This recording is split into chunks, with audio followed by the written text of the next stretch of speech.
रतन टाटा, जिनका जन्म 28 दिसंबर 1937 को, वो आज हमारे बीच में नहीं रहे, ऐसी खबर मिल रही है।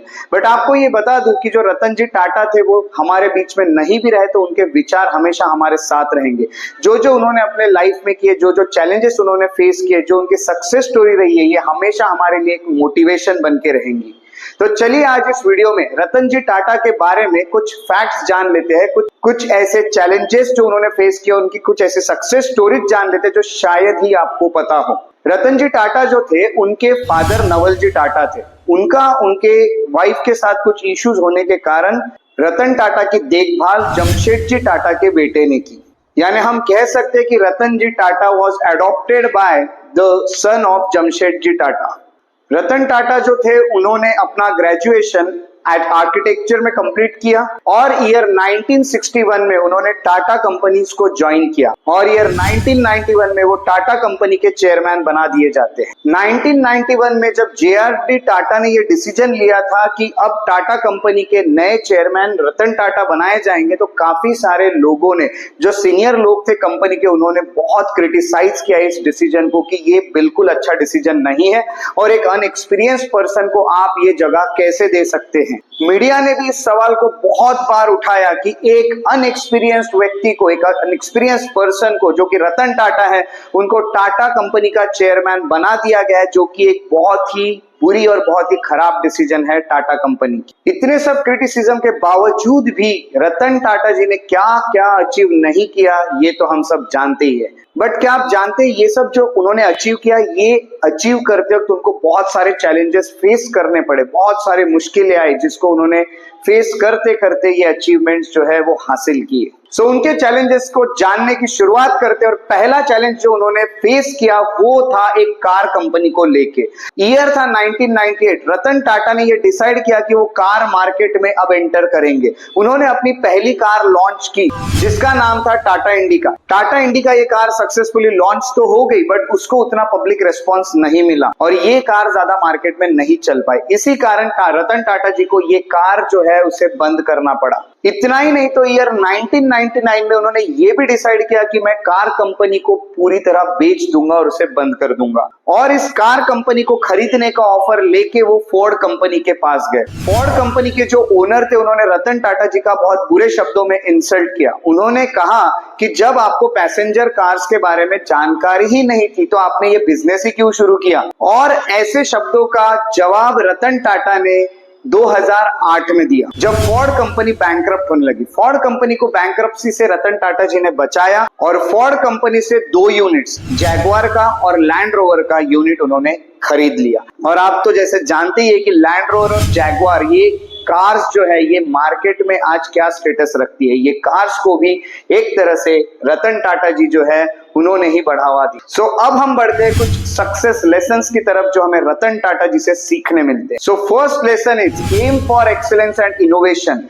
ये मैटर नहीं करता कि आप किस फील्ड में हो, आपको हमेशा अपने फील्ड में एक्सेलेंस हासिल करते रहना है, एक परफेक्शन हासिल करते रहना है, हमेशा अपने फील्ड में आगे बढ़ना और बेस्ट देने की कोशिश करना है। इतना ही नहीं तो आपको इनोवेटिव आइडियाज भी आपको क्रिएट करना है, आपको इनोवेशन यानी नई चीजें लाने की हमेशा कोशिश करते रहना है, जो किसी और के पास नहीं है वो आपको लाना है। और अगर ऐसी कोई नई चीजें आप ला लेते हो तो आप जरूर सक्सेस हो जाते हो। और दूसरी बात ये कि आपको सक्सेसफुल होने के बाद भी हमेशा अपने आप को इंप्रूव करने की कोशिश करती रहनी है continuously. Second lesson, be ready to change yourself. Ratan Tata ji जो थे वो हमेशा ओपन थे कोई भी खुद में बदलाव लाने के लिए। आपको अगर कोई चीज ठीक नहीं लग रही तो उसको आप में तुरंत चेंज कर लेना चाहिए जो आप में है।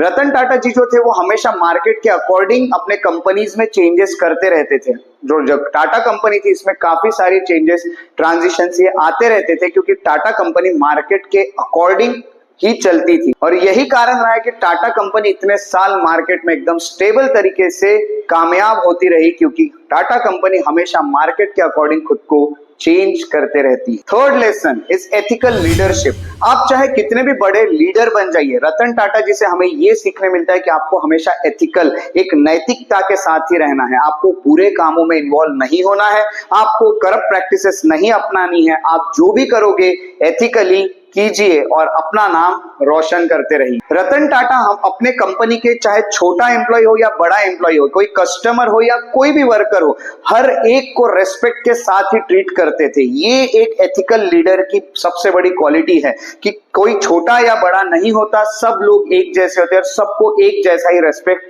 मिलना चाहिए। वो अपने किसी छोटे मोटे कस्टमर्स या बड़े कस्टमर्स हो, उनसे आराम से नॉर्मली बात कर लेते थे। अपने किसी भी एम्प्लॉय से कभी भी कॉल करके या राह चलते वो इजीली बात कर लेते थे। उनके अंदर ईगो वाला पार्ट बिल्कुल नहीं दिखता था। तो यही एक एथिकल लीडरशिप है जो हम रतन टाटा जी से सीख सकते हैं। Fourth lesson is trust and team work. हमको रतन टाटा जी से ये देखने मिलता है कि वो हमेशा एक भरोसा रखते थे जो भी उनके एम्प्लॉयज या जो भी उनकी टीम है उस पे। टाटा कंपनी जो है उसमें जितने भी लोग काम करते थे, रतन टाटा जी यही कहते थे कि आपको सब पे भरोसा रहना चाहिए कि वो अच्छा काम करेंगे और वो आपके लिए काम कर रहे हैं। इतना ही नहीं तो टीम वर्क पे हमेशा बिलीव रखते थे टाटा। रतन टाटा ये कहते थे कि आपने टीम वर्क, टीम को मिलके काम करने चाहिए। एक अकेला व्यक्ति जो नहीं कर सकता वो एक टीम कर सकती है। वो हमेशा अपने टीम के मेंबर्स को एक फ्रीडम देते थे कि वो टीम मेंबर्स जो भी चैलेंजेस उनके सामने आ रहे हैं वो अपने अकॉर्डिंग उसे पूरा करे। और इतना ही नहीं तो जो रतन टाटा थे उन्होंने ये भी कहा था कि आपको पूरा फ्रीडम है, आपको जो भी डिसीजंस लगते हैं ठीक है हमारे कंपनी को लेने के लिए, वो भी आप हमें बता सकते हैं और हम उस पर भी विचार करेंगे। सो टीम वर्क और ट्रस्ट ये किसी भी कंपनी के लिए बहुत ज्यादा जरूरी होती है। ये भी हमें रतन टाटा जी से सीखने मिलता है। Fifth lesson is sustainability. Tata company की हमेशा अगर बात करें तो टाटा कंपनी ने हमेशा एनवायरमेंट के लिए कुछ करने की कोशिश की है, क्योंकि रतन टाटा जी हमेशा ये कहते थे कि हमें एक सस्टेनेबल डेवलपमेंट करना चाहिए या फिर हमें इको फ्रेंडली एक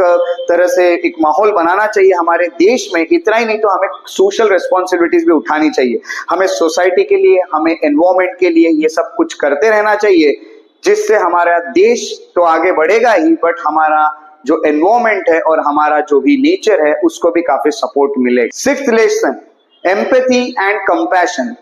रतन टाटा जी की बात करें तो कंपैशन की तो कोई कमी थी ही नहीं, और अगर हम एम्पैथी की बात करें तो रतन टाटा हमेशा दूसरों के बारे में बहुत सोचा करते थे। उनको किसी को देख के ये हमेशा फील होता था कि इसकी मैंने कुछ तो भी हेल्प करनी चाहिए। इसीलिए तो रतन टाटा ने काफी बार एजुकेशन के लिए कहिए या हेल्थ केयर के लिए कहिए या कोई भी सोसाइटी के लिए कहिए, कोई भी काम करते वक्त वो पीछे नहीं हटे। उन्होंने हमेशा इस तरह की सोशल रिस्पॉन्सिबिलिटीज को निभाया और टाटा इंडस्ट्रीज ने हमेशा रतन टाटा के चेयरमैनशिप में एजुकेशन, हेल्थ केयर और इस तरह से काफी सारी जो समाज के लिए, हमारे सोसाइटी के लिए जरूरी चीजें हैं उसके ऊपर काम किए हैं। सो हमें उनसे ये सीखने मिलता है, चाहे आप कितने भी बड़े इंसान बन जाएं, बट हमेशा अपने समाज या अपने सोसाइटी को या हमारे एनवायरमेंट को आपको नहीं भूलना चाहिए। आपने उनके लिए कुछ ना कुछ कंट्रीब्यूट करना चाहिए, क्योंकि वही चीजें जिन्होंने आपको आज एक इंसान बनाया है। और जो फाइनल लेसन हमें देखने मिलता है वो है लीड बाय एग्जांपल्स। हमेशा कुछ एग्जांपल्स को ध्यान में रखते हुए अपने आप को मोटिवेट करते रहिए, इंस्पायर करते रहिए। रतन टाटा जी जो थे वो ऐसे कई सारे एग्जांपल्स को ध्यान रखते थे, जो किसी ने कुछ अचीव किया है उसको ध्यान में रखते हुए रतन टाटा भी उनसे कुछ सीखते थे। तो हमेशा कुछ लोगों से कुछ सीखिए, ऐसे एग्जांपल्स अपने सामने रखिए और आप अपने लाइफ में हमेशा बेस्ट अचीव करने की कोशिश करते रहिए। सो एग्जाम्पल से सीखिए, पास्ट से सीखिए, हिस्ट्री से सीखिए, प्रेजेंट से सीखिए, हर चीज से हमेशा सीखते रहिए। सो इस तरह से जो रतन टाटा जी की जर्नी रही है वो हमें काफी सारी चीजें सिखाती है कि आपको किस तरह का पर्सन बनना चाहिए। चाहे आप कितने भी बड़े लीडर बन जाइए, बट आपको कुछ चीजें भूलनी नहीं चाहिए और हमेशा समाज के लिए कुछ ना कुछ करते रहना चाहिए, आपको कुछ कंट्रीब्यूट करना चाहिए। रतन टाटा ने जो भी वर्क किए उसके लिए उन्हें ईयर 2000 में पद्म भूषण दिया गया, जो कि 3rd हाईएस्ट सिविलियन अवार्ड होता है। और इतना ही नहीं तो ईयर 2008 में उनको पद्म विभूषण भी दिया गया, जो कि 2nd हाईएस्ट सिविलियन अवार्ड है। इतने अवार्ड्स उनके नाम पे है कि पूरी लिस्ट भी मैं आपको बताऊं तो काफी टाइम लग जाएगा। तो ये 2 इंपॉर्टेंट अवार्ड्स तो उन्होंने हासिल किए हैं, और ये उन्होंने हासिल किए अपने अच्छे कामों से। तो अच्छे काम करते रहिए हमेशा और लाइफ में आगे बढ़ते रहिए। इसी तरह से हम अगले वीडियो में मिलेंगे, तब तक के लिए अपना ख्याल रखिए। टेक केयर, जय हिंद।